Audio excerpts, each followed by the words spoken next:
بسم اللہ الرحمن الرحیم۔ ناظرین، آئے دوسرا ایپیسوڈ آپ کے لیے پیش خدمت ہے۔ ایک ظالم دوسرے ظالم سے کم زیادہ ہوتا ہے۔ سیدنا عبداللہ بن مسعود رضی اللہ تعالیٰ عنہما نبی کریم صلی اللہ علیہ وسلم سے روایت کرتے ہیں کہ جب یہ آیات کہ جو لوگ ایمان لائے اور انہوں نے اپنے ایمان کو ظلم کے ساتھ خلط ملط نہیں کیا،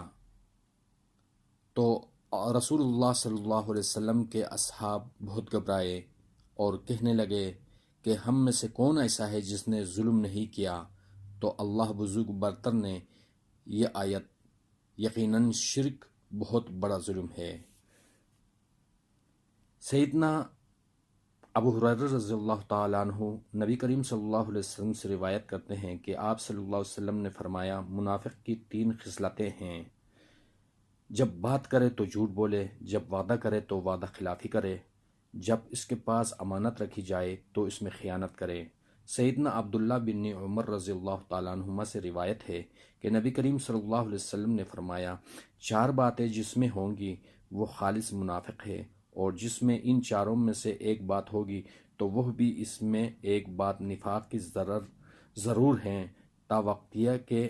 اس کو نہ چھوڑ دے۔ 2-4 باتیں یہ ہیں: جب امین بنائے جائے تو خیانت کرے، جب بات کرے تو جھوٹ بولے، جب وعدہ کرے تو وعدہ خلافی کرے، جب لڑے تو بیہودہ گوئی کرے۔ سیدنا ابو ہریرہ رضی اللہ تعالیٰ عنہ کہتے ہیں کہ رسول کریم صلی اللہ علیہ وسلم نے فرمایا، جو کوئی ایمان یقین رکھتے ہوئے ثواب جان کر شب قدر میں عبادت کے لیے بیدار رہے تو اس کے گزشتہ تمام گناہ معاف کر دیے جائیں گے۔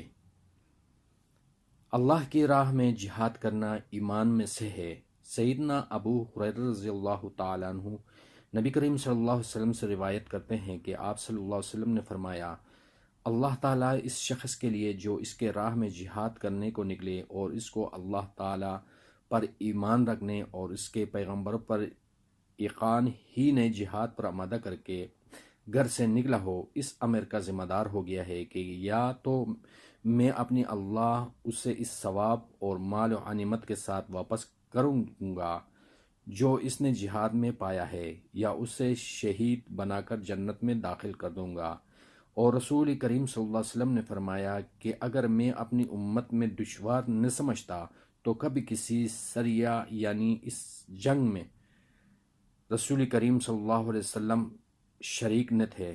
سے بھی پیچھے نہ رہتا، اور میں یعنی نبی کریم صلی اللہ علیہ وسلم یقیناً اس بات کو پسند کرتا ہو کہ اللہ کی راہ میں مارا جاؤں، پھر زندہ کیا جاؤں، پھر مارا جاؤں، پھر زندہ کیا جاؤں، پھر مارا جاؤں۔